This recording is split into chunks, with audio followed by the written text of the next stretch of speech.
जनाब केमिस्ट्री का ये पार्ट है और हम संडे टेस्ट क्वेश्चन नंबर है 69। तो कहता है कि what is the atomic mass of an element. Atomic mass जो होता है तो वो किसी एलिमेंट के जितने भी आइसोटोप्स होते हैं तो ये उनका वेट एवरेज होता है। तो ऑप्शन 4 में जहाँ पे ये कह रहा है कि it is the weighted average of all isotopes of an element. ज़रा देखिएगा यहाँ पे मैं एक फार्मूला लिख रहा हूँ कि एटॉमिक मास या जिसको हम कहते हैं रिलेटिव मोलर मास, तो वो मालूम करने के लिए ये फार्मूला है कि ये रिलेटिव मोलर मास है एलिमेंट का m1, तो ये मास है फर्स्ट आइसोटोप का इनटू a1, सो ये एबंडेंस है उस आइसोटोप की, प्लस m2 जो है ये मास है सेकंड आइसोटोप का और a2 सेकंड आइसोटोप की एबंडेंस है। और इसी तरह अगर उसके और भी आइसोटोप्स हैं तो आपने उनका इसी तरह टोटल मास मालूम करना है। और चूंकि एबंडेंस हम लेते हैं 100 में तो डिवाइडेड बाय टोटल 100, मतलब ये हुआ कि इस वक्त m1 a1 जो है तो ये मास है एक आइसोटोप का और a1 जो है तो ये उसकी एबंडेंस है, m2 दूसरे आइसोटोप का मास है और a2 इसकी एबंडेंस है। तो गोया ये जो आइसोटोप है ये टोटल मास इनका है, ये इनका है, ये इनका है। तो ये जो ऊपर आप जमा कर रहे हैं it is actually the total mass of all of the isotopes present, जो कि 100 एटम्स आपने लिए थे तो उसमें ये मास है और डिवाइडेड बाय 100, तो इस वक्त हमारे पास एवरेज आएगा। तो ऑप्शन 4 सही है कि weighted average of all isotopes of an element. 70. So, if the empirical formula of a compound is CH2 and its molar mass is 56, what is the molecular formula? याद रखिएगा कि molecular formula जो होता है, molecular formula ये बराबर होगा N2 empirical formula। ये हम मालूम करते हैं molecular formula इससे। अच्छा, अब ये N क्या है? तो ये रेशो है कि मोलर मास कितना है, यानी ये आपके पास इस कंपाउंड का मोलर मास है, ये कितना है, और divided by empirical formula mass जो है वो कितना है। मोलर मास ये कहते हैं कि what is the molecular formula, और इसने मोलर मास दिया हुआ है 56, तो मोलर मास है 56। एम्पिरिकल फार्मूला आप देख रहे हैं ये है CH2, तो अगर ये है एम्पिरिकल फार्मूला तो कार्बन 12 हाइड्रोजन 2 तो ये 14 होगा, 56 डिवाइड बाय 14 तो ये 4 आ जाता है, तो N4 है।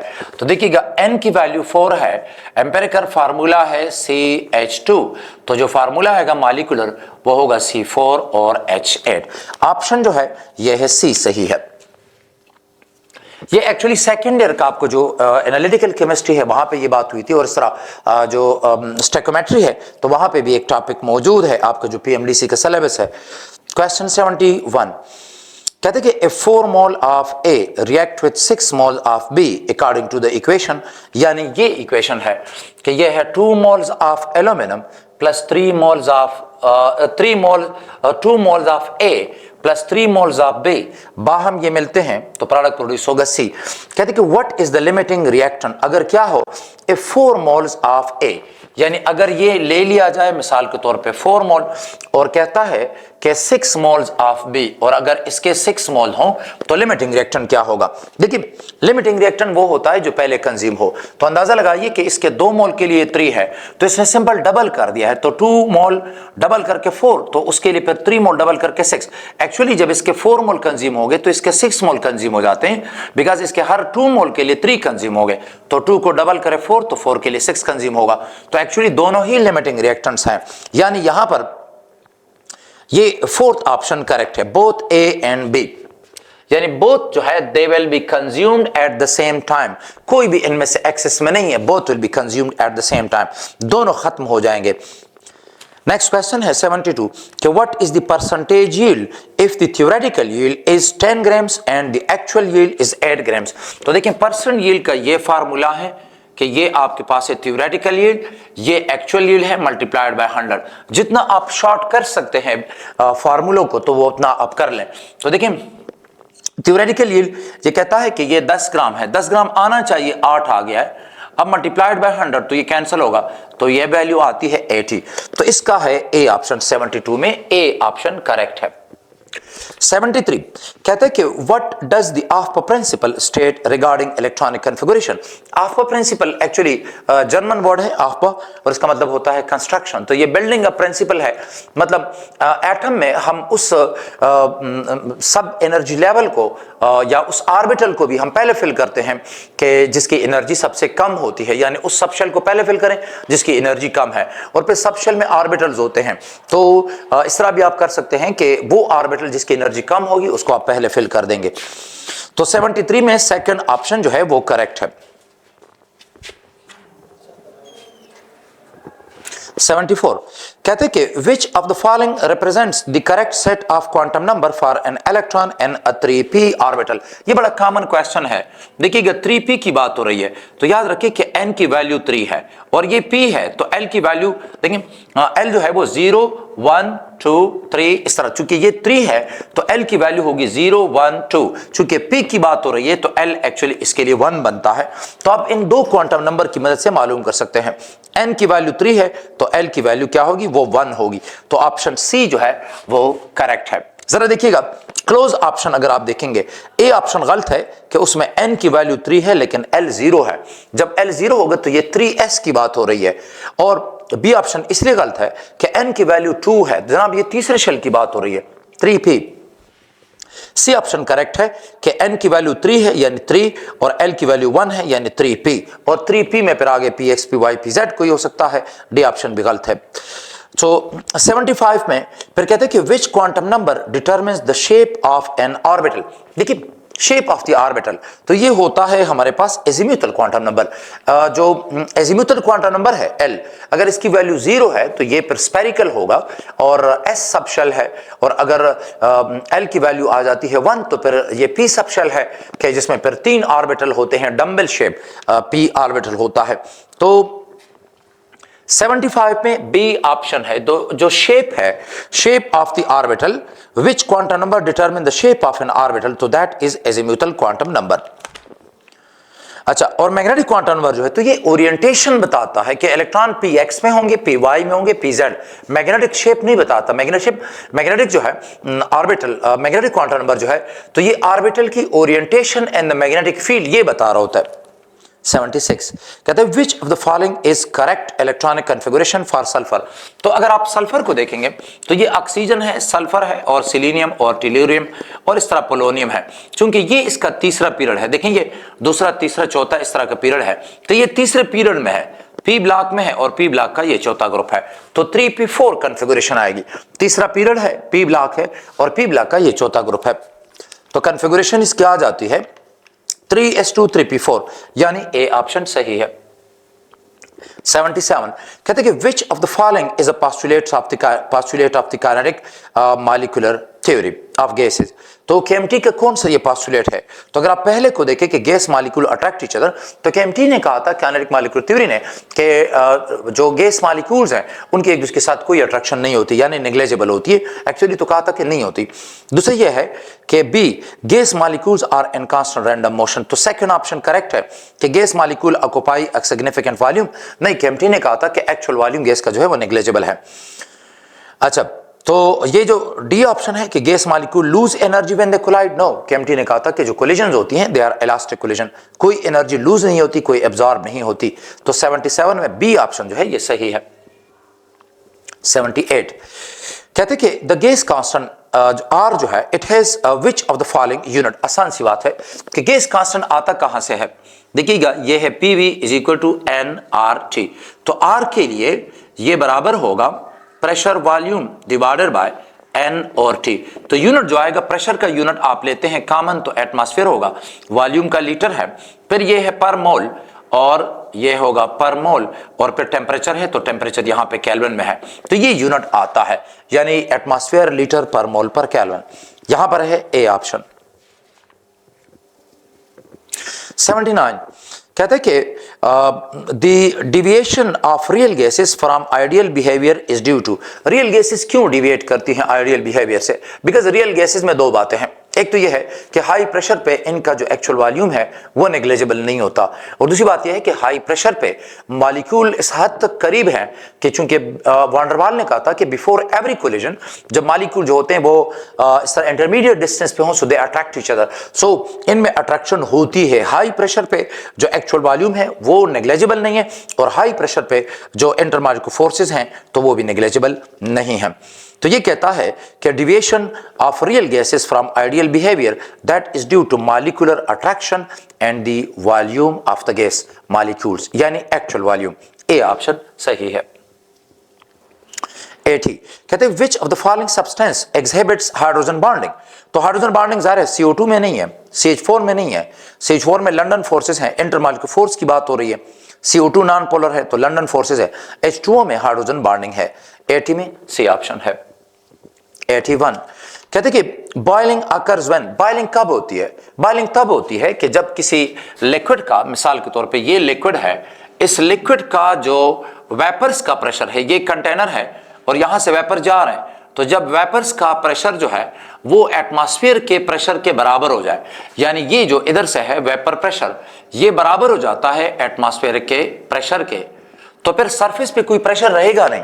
इधर से जो वेपर जा रहे हैं और ऊपर से जो एटमॉस्फेयर के मॉलिक्यूल्स हैं नाइट्रोजन और ऑक्सीजन, तो इन दोनों का प्रेशर बराबर हो गया है, लिहाजा अब बॉइलिंग होगी। सरफेस पे कोई प्रेशर नहीं है तो सरफेस ऑफ द लिक्विड जो है तो ये इस तरह एटमॉस्फेयर के अंदर फट जाती है, it burst out into the atmosphere and this is called boiling.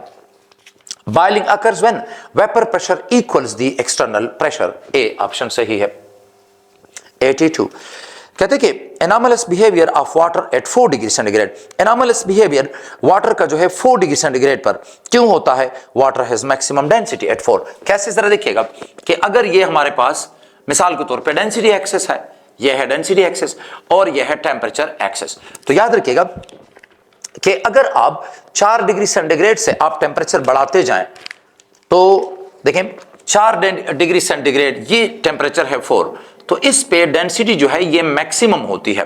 अगर आप आगे करते जाएं डेंसिटी कम हो जाती है, और अगर आप टेम्परेचर कम करें तो भी डेंसिटी कम हो जाती है। ये वो टेम्परेचर है 4 कि जिसमें पानी की डेंसिटी मैक्सिमम है और वो होती है 4, ये है ग्राम पर मिलीलीटर, ये इसका यूनिट है।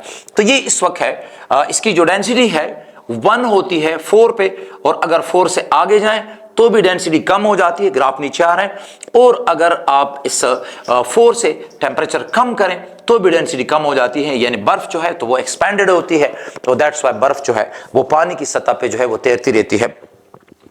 तो एनामलस बिहेवियर इसका 4 पे आ जाता है, बिकॉज 4 से आगे जाएं तो भी डेंसिटी कम होती है, 4 से अगर आप टेम्परेचर कम कर लें तो भी डेंसिटी कम होती है। 82 में बी ऑप्शन है। 83 which type of bonding holds ionic solids together। तो याद रखें कि यहां पे इलेक्ट्रोस्टैटिक फोर्स ऑफ अट्रैक्शन है। ये जो आयंस होते हैं ना, लाइक मिसाल के तौर पे सोडियम आयन है और क्लोराइड आयन, तो इनमें वही कूलम्बिक अट्रैक्शन है, जैसे कि K Q2 by R²। तो आयनिक बॉन्ड एक्चुअली यही है K Q1 Q2 by R², because ये दो चार्जेस हैं, दे अट्रैक्ट ईच अदर, तो इनके दरमियान इलेक्ट्रोस्टैटिक फोर्स होती है। ये याद रखें कि ये जो कोवेलेंट बॉन्ड है और जो कोऑर्डिनेट कोवेलेंट बॉन्ड है, so those are actually magnetic forces of attraction, ये इलेक्ट्रोस्टैटिक है। 83 सी ऑप्शन। 84 कहता है कि what does the equilibrium constant K indicate in a chemical reaction. जब सिस्टम इक्विलिब्रियम में होगा तो एक्चुअली इक्विलिब्रियम तब होता है जैसे कि ये है, फॉर एग्जांपल ये रिएक्टेंट्स है और प्रोडक्ट में कन्वर्ट होते हैं, इब्तिदाई रेट ज्यादा है फिर कम होता जाएगा और आखिरकार ये इक्विलिब्रियम तक पहुंच जाते हैं। इक्विलिब्रियम पे इसकी क्वांटिटी कांस्टेंट होगी, जो भी है ज्यादा है या कम है कांस्टेंट है, इसकी क्वांटिटी ज्यादा है या कम है कांस्टेंट है। मतलब इसका ये है कि लेट्स से इसका 0.1 मोल जो है वो इधर जा रहा है तो इसी दौरान इसका 0.1 मोल बनता भी जाएगा। This is called equilibrium. Equilibrium का ये मतलब नहीं है कि ये जो प्रोडक्ट है x जो है और y जो प्रोडक्ट है ये बराबर है, नहीं। इक्विलिब्रियम का मतलब जो चेंज आ रहा है in the concentration of reactant, तो जितना डिक्रीज आता है उतना इंक्रीज आता है। तो इक्विलिब्रियम पे ये होगा कि प्रोडक्ट और रिएक्टेंट ये वैल्यू कुछ भी हो सकती है, ये डिपेंड करता है इसकी वैल्यू प्रोडक्ट टू रिएक्टेंट, ये डिपेंड करता है कि रिएक्शन कितना फिजिबल है। प्रोडक्ट की वैल्यू अगर इक्विलिब्रियम पे बहुत ज्यादा है तो K की जो वैल्यू होगी इक्विलिब्रियम कांस्टेंट की बहुत ज्यादा होगी, लेकिन अगर इक्विलिब्रियम कांस्टेंट की अगर प्रोडक्ट की क्वांटिटी कम है तो फिर K की वैल्यू जो है वो भी कम होगी। तो इस वक्त ये बात कर रहे हैं कि what does the equilibrium constant K indicates in a chemical reaction? तो ए ऑप्शन है कि the ratio of products concentration to reactants concentration at equilibrium, कि प्रोडक्ट कितना है यानी X कितना है और रिएक्टेंट कितना है, तो ये जो रेशियो होती है concentration of the product to the concentration of the reactant. 85 कहते कि which principle states that if a system at equilibrium is disturbed it will shift to counteract the disturbance। अगर सिस्टम इक्विलिब्रियम में है और आप इसको डिस्टर्ब कर लेते हैं by any change in any condition, any condition मतलब प्रेशर ज्यादा कर ले कम करे, टेम्परेचर ज्यादा कर ले कम कर ले, कंसंट्रेशन को चेंज कर ले, आप जो भी कर लेते हैं, तो कहते हैं कि कौन सा प्रिंसिपल ये कहता है कि it will shift to counteract the disturbance, ताकि केसी की वैल्यू फिर कांस्टेंट रहे, तो ये है ली शटले प्रिंसिपल। 86 कहते कि what is common ion effect? Common ion effect क्या है? देखिए थोड़ी सी बात कर लेते हैं। अगर आपने ले लिया है मिसाल के तौर पे सोडियम क्लोराइड और इसे आप पानी में डाल लेंगे, so you will get sodium ions dissolve state में होंगे और क्लोराइड आयंस होंगे डिसॉल्व स्टेट में। ये एक इक्विलिब्रियम है, तेज गो कि ये स्ट्रॉन्ग इलेक्ट्रोलाइट है, मुझे इरिवर्सिबल लिखना चाहिए बट दिस इज इक्विलिब्रियम, कि ये सैचुरेटेड सॉल्यूशन है तो कुछ मौजूद है, लाइक फॉर एग्जांपल ये है आपके पास बीकर है और ये है पानी और इसमें सोडियम आयंस भी हैं और इसमें क्लोराइड आयंस भी हैं, लेकिन हमने इतना डाल दिया कि यहाँ पे कुछ सोडियम क्लोराइड जो है वो सॉलिड फॉर्म में है, सो देयर इज इक्विलिब्रियम, दोनों स्टेट्स मौजूद है। मैं ये कह रहा हूं कि ये सॉलिड है। अब अगर आप इससे स्ट्रॉन्गर इलेक्ट्रोलाइट इसमें डिसॉल्व कर लें और वो प्रोड्यूस कर लेते हैं कॉमन आयन प्रोड्यूस करें, लाइक ये देखें, तो अब जो कॉमन आयन है कंसंट्रेशन बढ़ गई है तो इसकी जो KSP है वो डिस्टर्ब हो गई है, बिकॉज पहले रिएक्शन के लिए जो KSP है तो वो बराबर है सोडियम आयंस की molar concentration into chloride ion concentration. जब सैचुरेटेड है, जब इक्विलिब्रियम होगा तो ये जो आयनिक प्रोडक्ट है और ये KSP ये बिल्कुल बराबर होते हैं, लेकिन अगर आपने HCl डाला तो आपने एक्चुअली क्लोराइड ज्यादा कर दिए, तो जब क्लोराइड ज्यादा हो गए तो अब ये जो प्रोडक्ट है जिसको हम कहते हैं आयनिक प्रोडक्ट ये ज्यादा हो जाता है KSP से, तो अब रिएक्शन जो होगा वो रिवर्स डायरेक्शन में जाएगा। तो कहता है कि what is the common ion effect? So it is the shift in equilibrium caused by the addition of an ion that is already present in the solution। Already solution में chloride था और आपने एक और आयन ऐड कर दिया, बाहर से HCl ऐड किया तो उसने भी कॉमन आयन क्लोराइड पैदा कर दिया है। तो what is common ion effect? तो ए ऑप्शन सही है।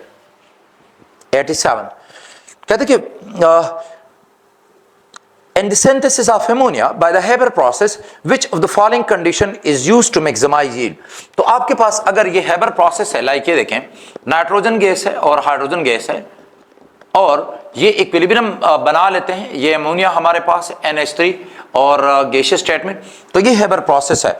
तो कहता है condition is use to maximise yield, तो क्या कर ले कंडीशन जो दिए गए हाई प्रेशर और लो टेम्परेचर, याद रखिएगा कि ये एक्सोथर्मिक रिएक्शन है तो कुछ हीट एनर्जी खारिज होती है, तो हाई प्रेशर होना चाहिए, क्योंकि ये देखें ये 1 मोल है गैस का, 3 मोल ये है, तो total moles of the gas जो है वो 4 मोल है और इधर जो गैस है तो वो 2 मोल है। एवोगाड्रो लॉ के मुताबिक वॉल्यूम प्रोपोर्शनल होता है नंबर ऑफ मोल्स के, तो अगर ये 4 वॉल्यूम्स हैं, ये 4 वॉल्यूम है तो फिर ये होगा 2 वॉल्यूम, तो वॉल्यूम डिक्रीज हो रहा है तो हाई प्रेशर होना चाहिए और साथ साथ यहाँ का टेम्परेचर 350 to 400 आप रखते हैं, लेकिन याद रखें कि इस हीट की वजह से ये 400 नहीं रहता बल्कि ये मुसलसल बढ़ता है, तो आपने कॉन्स्टेंटली इस मिक्सचर को कूल डाउन कर देना है। तो बी ऑप्शन करेक्ट है, high pressure and low temperature. Low temperature से बेहतर तो ये होगा कि हम कूलिंग कर लें, लेकिन सही है ये 87 में सेकंड ऑप्शन सही है। 88 कहते कि which the following is a buffer solution. याद रखिए बफर सोल्यूशन की पहचान यह है कि इसमें वीक एसिड जो है और वीक बेस जो है तो उसके आयंस होते हैं, a solution of acetic acid and sodium acetate. तो अगर आप इसको देखते हैं कि ये एसिटिक एसिड है, एसिटिक एसिड, और ये है सोडियम एसीटेट CH3COO, आप चाहें तो इसको इधर लिख लें सोडियम को, तो ये आपके पास जो है ये वीक एसिड है और ये वीक एसिड का साल्ट है। तो जब वीक एसिड के आयंस हो तो वो या वीक बेस के आयंस हो तो वो फिर एक बफर होगा। 88 में ए ऑप्शन सही है। 89 Which factor does not affect the rate of a chemical reaction? Rate of chemical reaction जो है किस फैक्टर से अफेक्ट नहीं होता? कंसंट्रेशन ऑफ रिएक्टेंट्स बिल्कुल अफेक्ट होता है, कंसंट्रेशन ज्यादा करेंगे तो रेट ऑफ रिएक्शन बढ़ेगा। कहते हैं टेम्परेचर, तो टेम्परेचर बढ़ाने से भी रेट बढ़ता है। कैटलिस्ट बड़ा कैटलिस्ट के होने से भी रेट बढ़ जाता है, कलर ऑफ द रिएक्टेंट, तो कलर से कोई फर्क नहीं पड़ता। 89 में सेकंड ऑप्शन सही है। 90 the rate of reaction is given by the expression rate. Rate of reaction जो एक्सप्रेशन है वो इस तरह है कि delta x by delta T ये बराबर होगा के। यहां पे दिया गया है कि a पावर 2 है, a पावर है 2 और इधर है b पावर 1। तो ये हमसे पूछा है कि what is the order of the reaction. देखिए ये रेट लॉ है। रेट लॉ ये है कि रेट ऑफ रिएक्शन a पे कैसे डिपेंड करता है और b की कंसंट्रेशन पे कैसे डिपेंड करता है। तो ये जो सम ऑफ द एक्सपोनेंट्स है that is the overall order of the reaction. तो ये एक्चुअली थर्ड ऑर्डर रिएक्शन है। 90 में सी ऑप्शन सही है। 91 what is the activation energy of a reaction. Activation energy ये होती है, मिसाल के तौर पे आपके पास ये सिस्टम की एनर्जी है और अब रिएक्टेंट्स की ये एनर्जी है चले रूम टेम्परेचर पे, तो डायरेक्ट ये प्रोडक्ट तो नहीं बनाते, बिकॉज जो प्रोडक्ट बना सकते थे वो ऑलरेडी प्रोडक्ट बना चुके हैं। ये जो जमीन मौजूद है तो ये वही प्रोडक्ट्स हैं जो हो चुके हैं, जो बन चुके हैं। अब अगर आपने एक्स्ट्रा कुछ एनर्जी दे दी और इसके बाद फिर ये प्रोडक्ट बनाते हैं, सो ये जो एक्स्ट्रा एनर्जी आप दे रहे हैं this is called activation energy, जबकि ये प्रोडक्ट है। और ये जो प्रोडक्ट है और रिएक्टेंट इनके दरमियान जो फर्क आता है तो ये actually enthalpy of the reaction है। लेकिन ये जो आपके पास एक्टिवेटेड स्टेट आ गया है ये और रिएक्टेंट की रूम टेम्परेचर पे ये एनर्जी है। और जब आप हीट करते जाएंगे और जब ये रिएक्शन करने लग जाए एक्टिवेटेड स्टेट आ जाए तो ये जो एक्स्ट्रा एनर्जी है this is called activation energy.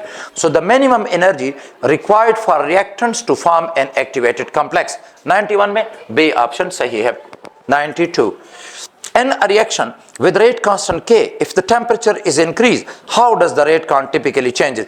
याद रखें रिएक्शन एक्सोथर्मिक हो या एंडोथर्मिक हो, टेम्परेचर बढ़ाने से रेट ऑफ द रिएक्शन जो है ये बढ़ता है। So it increases, C option सही है। 93 कहते कि which law states that energy cannot be created not destroyed or only transferred। तो energy cannot be created or destroyed only transferred, तो ये है फर्स्ट लॉ ऑफ थर्मोडायनामिक्स। 94 कहते हैं what is the sign of delta H for an exothermic reaction. Exothermic reaction के लिए जो sign होगा डेल्टा एच का तो वो नेगेटिव आएगा।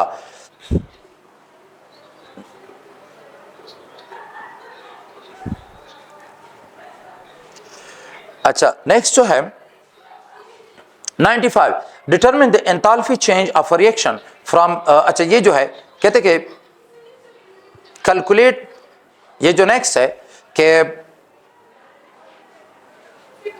हेस law is used to. Hess law क्या है और इसे किस मकसद के लिए हम यूज कर सकते हैं। देखिए हेस लॉ इस तरह है कि कुछ ऐसे रिएक्शंस होते हैं कि जिनके लिए आप डायरेक्ट कैलोरीमेट्री नहीं कर सकते, डायरेक्ट आप उसके लिए एंथैल्पी नहीं मालूम कर सकते, तो उसके लिए फिर हम इनडायरेक्ट तरीका इस्तेमाल करते हैं। लाइक ये देखें फॉर एग्जांपल ए जो है ये कन्वर्ट होता है डी में, तो इस दौरान लेट से Q1 हीट जो है वो Q amount of heat evolve हो या एब्जॉर्ब हो। अब अगर ए कन्वर्ट हो जाता है बी में, लेट से Q1 हीट इवॉल्व हो और बी कन्वर्ट होता है सी में, ये Q2 हीट इवॉल्व हो, सी कन्वर्ट होता है डी में, तो ये Q3 amount of heat evolve हो।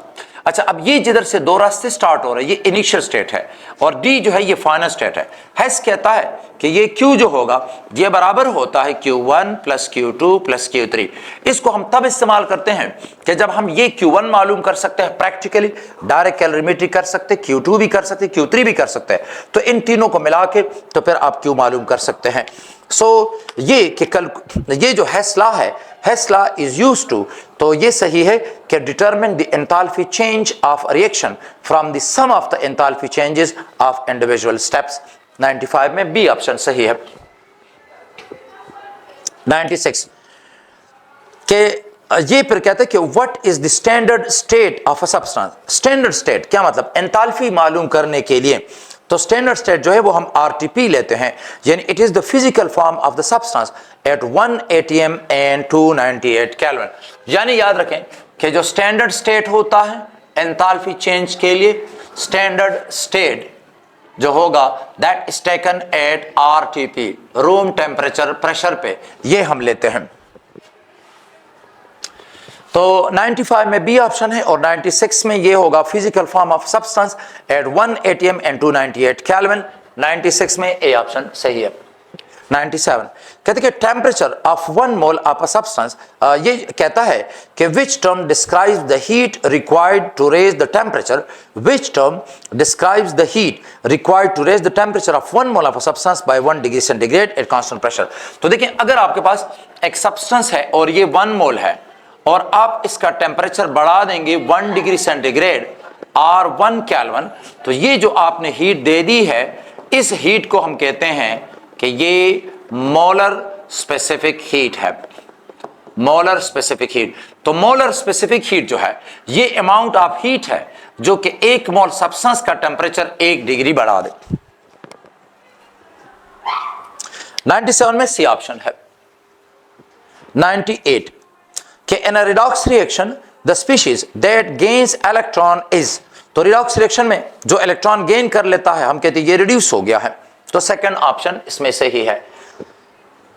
नेक्स्ट जो है 99 में कि what is the purpose of the standard hydrogen electrode. देखिए स्टैंडर्ड हाइड्रोजन इलेक्ट्रोड ये है कि प्लैटिनम वायर है और इसके साथ ये प्लैटिनम इलेक्ट्रोड है, इसके ऊपर पाउडर प्लैटिनम है, फिर यहाँ पे एक ग्लास ट्यूब है और ग्लास ट्यूब में ये होगा कि इस साइड पे स्लीव है जहां से हाइड्रोजन आ रही है जिसका प्रेशर है 1 atm, और ये हमारे पास होता है HCl का एक्वस सोल्यूशन है और इसकी कंसंट्रेशन होती है 1 मोलर, और इसका जो इसको हम कहते हैं इलेक्ट्रोड पोटेंशियल, तो वो चाहे आप रिडक्शन कहें या ऑक्सीडेशन कह दें, ये एग्जैक्ट 0.000 वोल्ट है, बिकॉज हमने ये जीरो वैल्यू दी है, ये हमारा स्टैंडर्ड है।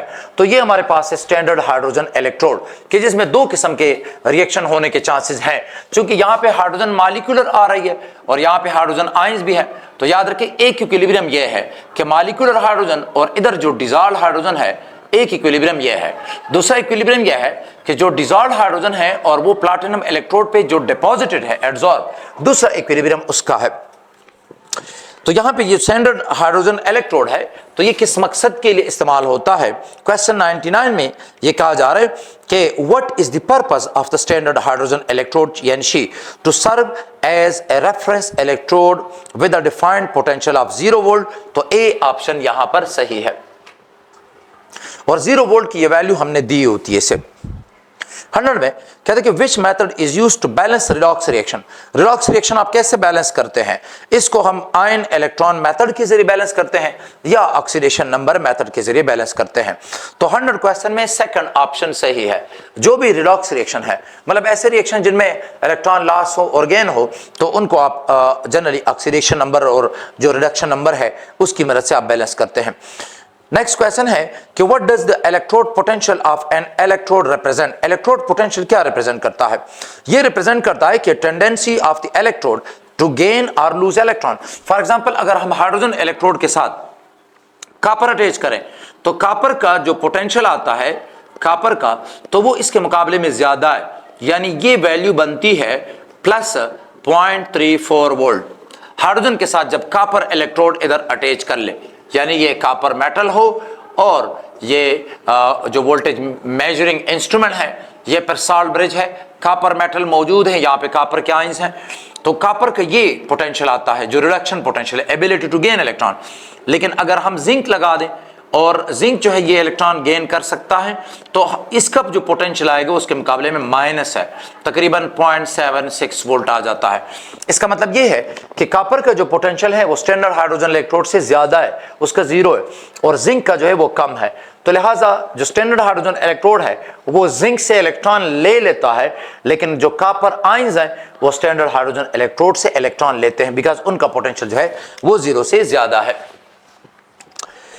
तो ये आता है, ये कहता है कि what does the electrode potential of an electrode represent the tendency of the electrode to gain और लूज इलेक्ट्रॉन। यानी इस वक्त ये कहता है कि ये स्टैंडर्ड हाइड्रोजन इलेक्ट्रोड से इलेक्ट्रॉन ले रहा है और ये कह रहा है कि ये स्टैंडर्ड हाइड्रोजन इलेक्ट्रोड से उसको ये इलेक्ट्रॉन लॉस कर रहा है, उसको दे रहा है ये इलेक्ट्रॉन। तो 101 में भी ऑप्शन है। 02 में oxidation number of sulphur and sulphur dioxide, कहते हैं कि which oxidation state corresponds to the highest oxidation number of sulphur and sulphur dioxide. आसान सी बात है, सल्फर डाइऑक्साइड तो ऑक्सीजन का 2 है, तो ये आएगा सल्फर का X हो गया और 2 ऑक्सीजन है, हर एक का -2 है, ओवरऑल ये कंपाउंड है तो 0 ऑक्सीडेशन स्टेट आएगा, तो ये होगा x -4 is equal to 0, x is equal to +4।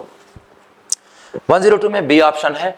और फिर 103 में कहते हैं कि electron pair between atom, what type of bond is characterised by the sharing of electron pairs between atom. तो कहते हैं कि किस तरह का बॉन्ड ये कहलाता है, और हम इसको ज़ाहिर कोवेलेंट बॉन्ड कहते हैं। 103 में सी ऑप्शन है।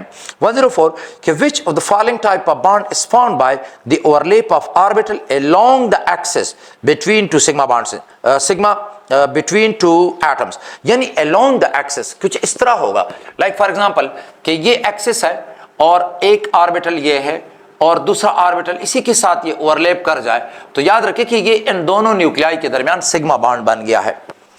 तो which of the following type of bond is formed by the overlap of orbital along the axis between two atom, so that is sigma bond. 105 कहते कि what is the VSEPR theory, valence shell electron pair repulsion theory used for. तो VSEPR theory का बुनियादी मकसद होता है ताकि हम मॉलिक्यूल या आयन का शेप जो है वो प्रिडिक्ट कर सके, to predict the shape of the molecule based on electron pair repulsion. 105 में बी ऑप्शन सही। 106 में कहते कि which of the following bond is a characteristic, which of the following bonds is a characteristic of double bond.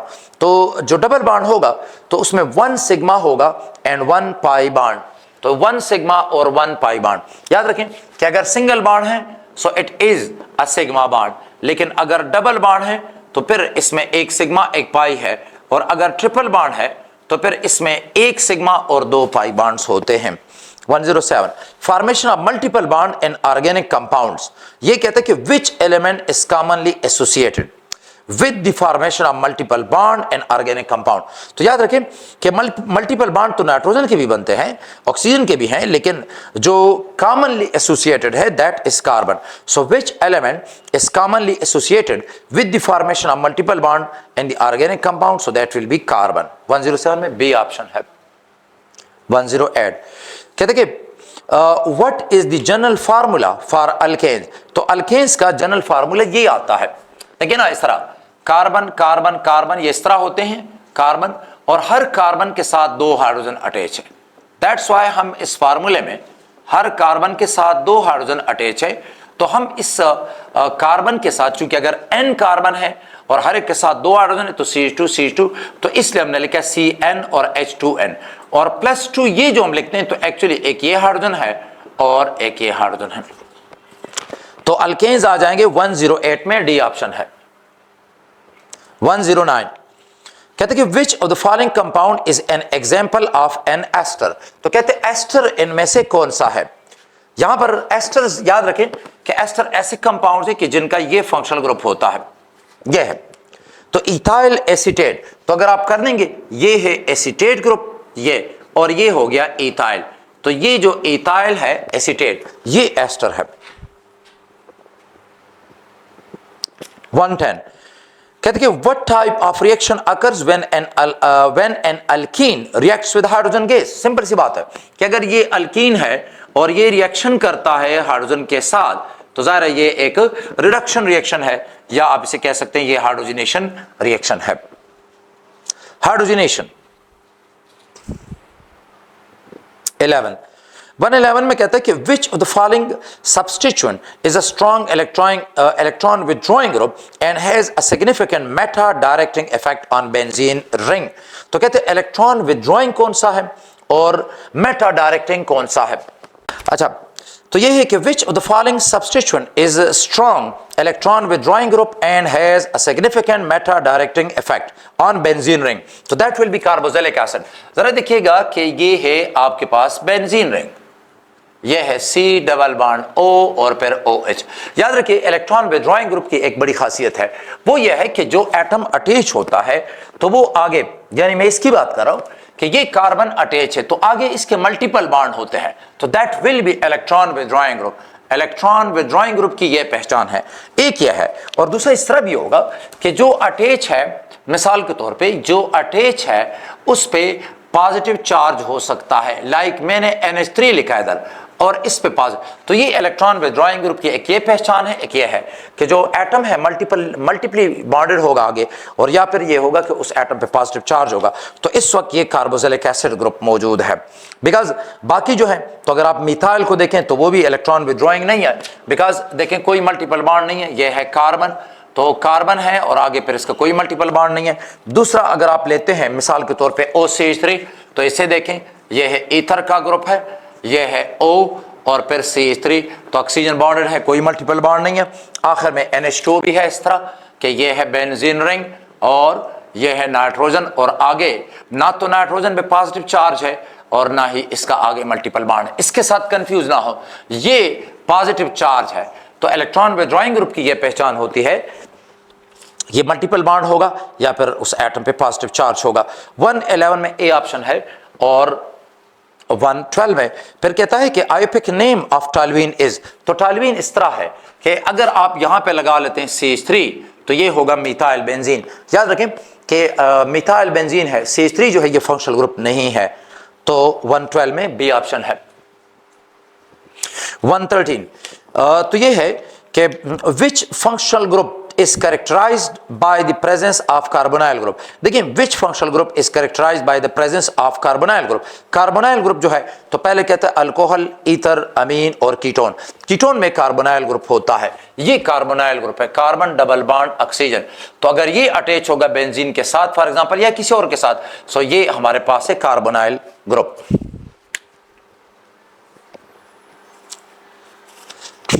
तो सी option है। और 114 में कहता है कि which suffix is used for naming aldehyde. Aldehyde में AL सफिक्स है, एन दी आयोपिक नेम, तो AL सफिक्स आएगा। और ये जो 1 लिखा है A में 1, तो that is for ketone. B में लिखा है ओल, ओल इज फॉर अल्कोहल, और ये फिर इसमें आ जाएगा 114 में C। 115 में कहते हैं कि which of the following is a common reagent for the oxidation of aldehydes. देखिएगा कि एल्डिहाइड जब ऑक्सीडाइज होते हैं तो ऑक्सीडाइजिंग एजेंट इसमें लूकस सोल्यूशन नहीं है, सोडियम ऑक्साइड नहीं, टॉलरेंस रिएजेंट है। टॉलरेंस रिएजेंट ए ऑप्शन है, यानी टॉलरेंस रिएजेंट ये है कि आपने ले लिया है फॉर एग्जांपल सिल्वर साल्ट ले लिया है और एमोनिया में डिसॉल्व कर दिया, तो आपके पास ये एक कॉम्प्लेक्स बन जाता है और यही टॉलरेंस रिएजेंट कहलाता है। कहते कि inversion of configuration occurs in, inversion of configuration जो है तो ये होती है SN2 में। ये है क्या, ये इस तरह है, जरा देखिएगा, ये है कार्बन हाइड्रोजन, ये भी हाइड्रोजन है। इमेजिन कीजिए कि ये आउट ऑफ द बोर्ड एक बॉन्ड है, फॉर एग्जांपल H है और ये इनटू द बोर्ड एक बॉन्ड है H। अब मैं इसको रिप्लेस कर लेता हूं, लेट्स से ये है ब्रोमीन। होगा ये कि फॉर एग्जांपल ये OH आ जाता है, एक्वस मीडियम में हम बात कर लेते हैं, तो ये जहां से जा रहा है उसके अपोजिट साइड से ये अटैच होगा, इसको हम कहते हैं यानी इंटरमीडिएट बन जाएगा, ट्रांजिशन स्टेट। और इन्वर्जन ऑफ कॉन्फ़िगरेशन इस तरह होती है कि मिसाल के तौर पे ये वही बाण है out of the board, bromine यहां से गया है और इसके अपोजिट साइड पे OH अटैच हो गया है, इसको हम कहते हैं इन्वर्जन ऑफ कॉन्फ़िगरेशन। तो inversion of configuration that occurs in SN2 reaction, यानी बाय मॉलिक्यूलर न्यूक्लियोफिलिक सब्स्टिट्यूशन का मतलब ये है कि जैसे ये जाएगा उसी वक्त ये आता है, तो एट द सेम टाइम ये जा रहा है ये आ रहा है, तो जा रहा है कि अगर OH इधर होगा तो वो नहीं आ सकता बिकॉज ब्रोमीन खुद नेगेटिव है, तो जो OH आएगा उसको ये रिपेल करेगा, तो जो अपोजिट साइड से OH हैं उनके लिए ज्यादा चांस होता है कि वो इसके साथ जो है सब्स्टिट्यूशन कर जाए।